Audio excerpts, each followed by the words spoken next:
کہ اللہ تبارک و تعالیٰ نے حج کو کس طرح جو ہے وہ فرض کیا، کس طرح لوگوں کو اس کی طرف بلایا گیا، فرمایا گیا۔ سورہ حج کی آیت ہے، ابراہیم علیہ السلام کو حکم دیا گیا وَأَذِّن، لوگوں کو بلاؤ۔ اذن اذان سے، اذان کا مطلب ہوتا ہے بلانا۔ وَأَذِّن، لوگوں کو بلاؤ۔ وَأَذِّن فِي النَّاسِ، لوگوں کو بلاؤ بالحج، حج کے لیے۔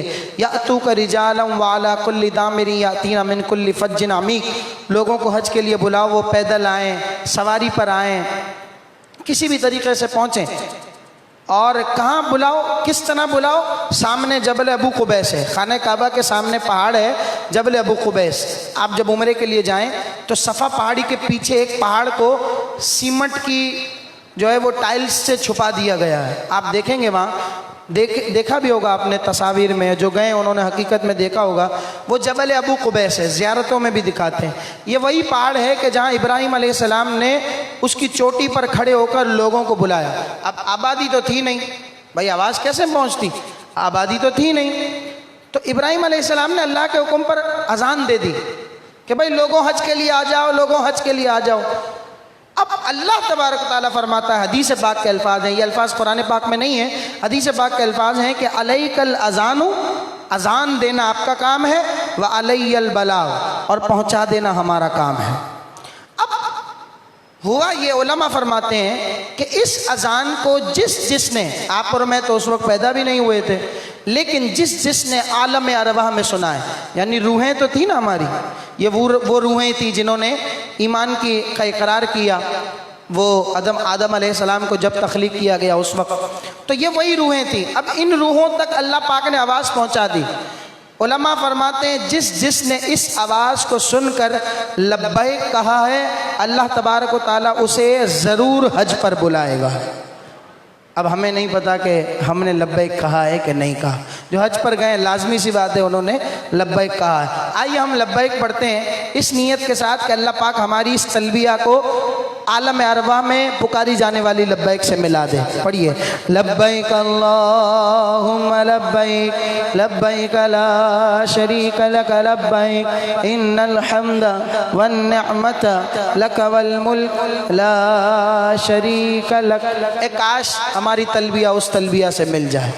اچھا، یہاں تک علماء فرماتے ہیں کہ جس کسی نے اس وقت عالم ارواح میں جتنی بار لبیک کہا ہے، اللہ پاک اسے اتنی بار حج عطا فرمائے گا۔ صحیح، اللہ تبارک و تعالیٰ کے شان ہے، اللہ تبارک و تعالیٰ کی نشانیاں ہیں، اللہ تبارک و تعالیٰ کی کمالات ہیں، کرم نوازیاں ہیں۔ اب ہو گیا حج کا سلسلہ۔ عام طور پر ذہن میں آتا ہے کہ دیکھیں حج بھی ایک عبادت ہے، نماز بھی ایک عبادت ہے، روزہ بھی ایک عبادت ہے۔ نماز ابھی ہم نے عشاء کی ادا کی ہے یا مغرب کی ادا کی ہے، عشاء کی ادا کر لی ہے، نہیں کی تو کریں گے، وقت ہے نا کہ مغرب کے وقت میں مغرب کی کرنی ہے، عشاء کے وقت میں۔ لیکن اس کے علاوہ آپ چاہیں تو نفل ادا کر سکتے ہیں نا۔ ابھی آپ کو میں کہوں بھائی 2 رکعت صلاۃ توبہ پڑھ لیں، پڑھ سکتے ہیں۔ کیوں؟ کیونکہ نماز ہے، اللہ کی عبادت ہے، یہاں پڑھیں، دوسری صف میں پڑھیں، پیچھے پلر کے پڑھیں، کوئی مسئلہ نہیں ہے نا، گھر جا کر پڑھیں، پڑھ سکتے ہیں نا۔ اب عبادت ایسی ہے کہ کسی بھی وقت میں کسی بھی جگہ پر کچھ شرائط کے ساتھ وہ پڑھی جا سکتی ہے۔ روزہ ہے، رمضان کے روزے فرض ہیں۔ اس کے علاوہ میں کہوں کہ بھائی جمعرات کا روزہ بزرگوں سے ثابت ہے، سرکار بھی رکھا کرتے تھے، پیر کا روزہ آپ رکھیں، آپ رکھیں گے، رکھ سکتے ہیں نا۔ ٹائم پیریڈ مخصوص نہیں ہے، حج کے لیے ان تمام چیزوں سے الگ رکھا گیا ایک مخصوص ٹائم میں۔ کیا کوئی رمضان میں حج کر سکتا ہے؟ نہیں کر سکتا۔ کوئی ربیع الاول میں حج کر سکتا ہے؟ نہیں۔ مخصوص ٹائم میں، مخصوص دن میں اور مخصوص مقام پر۔ کوئی افریقہ میں حج کر سکتا ہے؟ نہیں کر سکتا، اسی جگہ پر ہوگا جہاں اللہ تبارک و تعالیٰ نے حکم دیا۔ مخصوص لباس میں کوئی پینٹ شرٹ پہن کر حج کر سکتا ہے؟ نہیں۔ احرام میں، عرفات کی میدان میں جانا احرام کی حالت میں۔ تو مخصوص ٹائم میں، مخصوص جگہ پر، مخصوص لباس میں، مخصوص لوگوں کے درمیان حج کو یہ انفرادیت حاصل ہے۔ اور اللہ تبارک و تعالیٰ کی اس میں حکمت اور مشیت، علماء یہ بتاتے ہیں کہ اسلام کا سورج جہاں سے طلوع ہوا ہے نا، ہر شخص کی یہ خواہش ہوتی ہے کہ جہاں سے اس کی بیسک آئی ہے، جہاں سے اس کی بنیاد ہے، جہاں سے اس کی اساس ہے، اس اساس کو وہ سمجھے، اس تک وہ پہنچنے کی کوشش کرے۔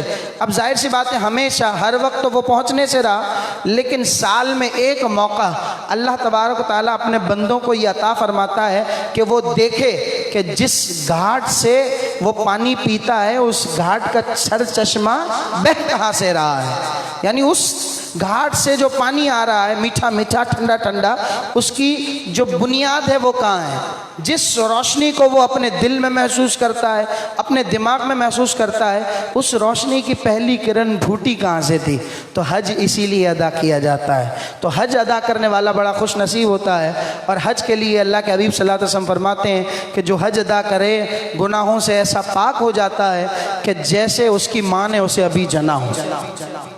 یہاں تک کہ لکھا گیا کہ حج کرنے کے بعد اگر کوئی شخص یہ سوچے کہ اب بھی شاید میرے اوپر گناہ ہے، تو یہ بھی گناہ ہے، کیونکہ اللہ پاک نے اسے پاک کر دیا ہے ہر عیب سے، ہر گناہ سے، ہر لغزش سے اسے معاف کر دیا ہے۔ ایون حج کے دن میں ایک دن ایسا بھی آتا ہے، ایک رات ایسی رات بھی آتی ہے کہ جس دن اللہ اپنے حقوق تو معاف کر دیتا ہے، بندوں کی حقوق کی معافی کے لیے بھی اسباب بن جاتے ہیں۔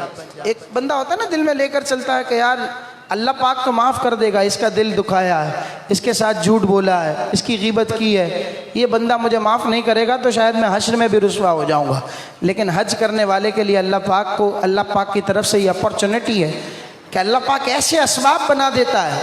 اب آپ کہیں کہ وہ بندہ معاف تو کرتا نہیں ہے، اللہ پاک ایسے اسباب بنا دیتا ہے کہ اس کے دل میں رحم آ جاتا ہے، اس کے دل میں جگہ بن جاتی ہے آپ کے لیے کہ بھائی میری سے جو بھی ہوا آپ معاف کر دیجئے۔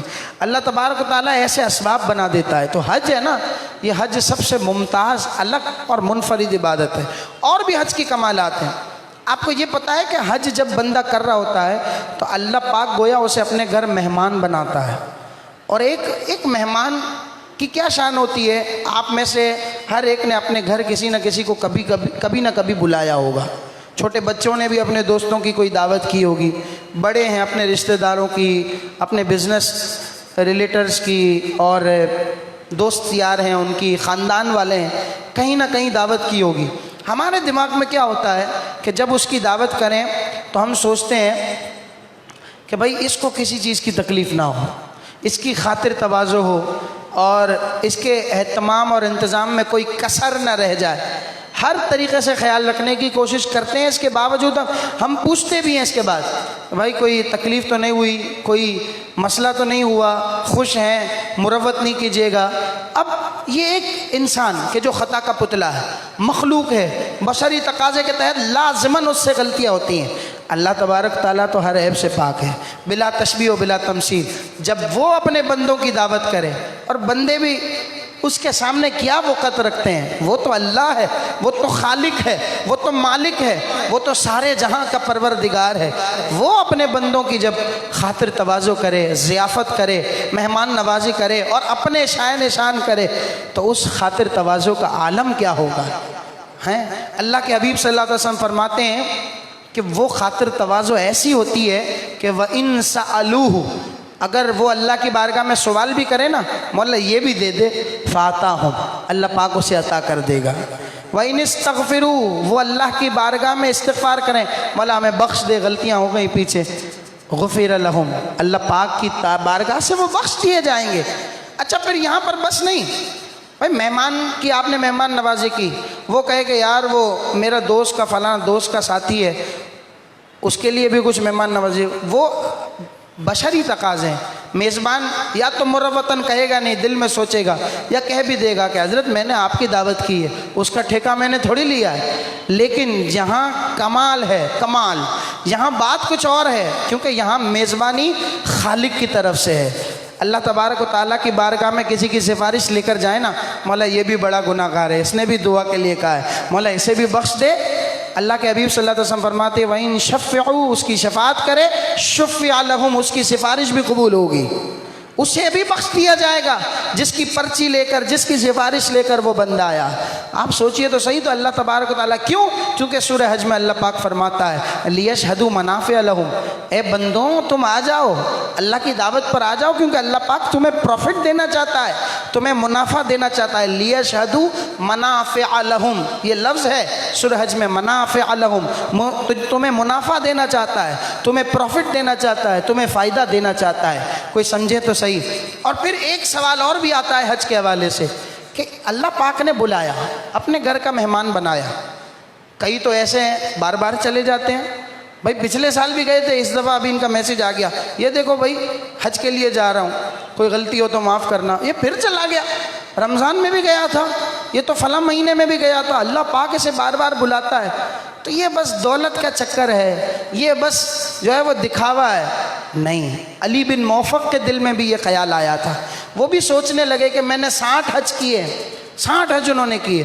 وہ سوچنے لگے کہ میں نے 60 حج کیے، پتہ نہیں میرا حج اللہ کی بارگاہ میں مقبول بھی ہے یا نہیں. اب یہ سوچ رہے ہیں، 61ویں سفر پر روانہ ہو رہے ہیں.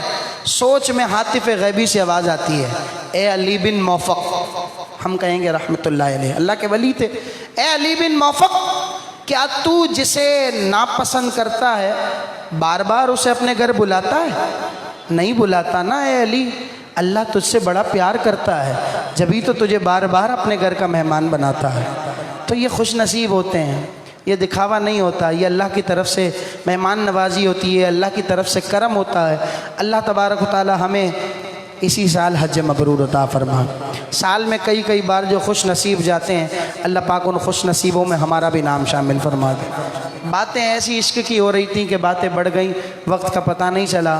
اور یہ حج کی جو باتیں آج ہم نے سنی ہیں، اللہ کی بارگاہ میں دعا کرتا ہوں اللہ پاک ہمیں یہ سفر حج نصیب فرمائے، تاکہ یہ باتیں ہم وہاں جا کر اللہ کی بارگاہ میں دعاؤں کی صورت میں کریں کہ اے اللہ حج کے متعلق ہم نے یہ سنا ہے، آج تو ہمیں عطا کر دے. اے اللہ حج کے متعلق ہم یہ سن کر آئے ہیں، اے اللہ آج تو ہمیں عطا کر دے. اے اللہ حج میں 2 حرف ہیں، حین سے، حے سے اگر تیرا حکم مراد ہے، جیم سے اگر میرے جرم مراد ہیں، تو اپنے حکم سے میرے جرموں کو معاف فرما دے. اے اللہ حے سے اگر تیرا حلم اور تیری بردباری اور تیری حکمت مراد ہے، تو مولا تو اپنے حکمت سے مجھے جو ہے وہ ان دونوں حروف کے صدقے جود و عطا کر دے، سخاوت عطا کر دے. اے رب کریم حے سے اگر حلاوت مراد ہے، تو جیم کے جلال کے صدقے مجھے حلاوت ایمانی عطا فرما دے. اللہ پاک ہمارے اس گفتگو کو، اس سننے کو اپنی بارگاہ میں ایسا قبول فرمائے کہ اس سال اگر سفر نصیب میں نہیں ہے تو آئندہ سال مکہ پاک کی گلیوں میں ہم ان باتوں کو یاد کر رہے ہوں. آمین بجاہ سید المرسلین. سبحانک اللہم و بحمدک، اشہد ان لا الہ الا انت، استغفرک و اتوب الیک، برحمتک یا ارحم الراحمین.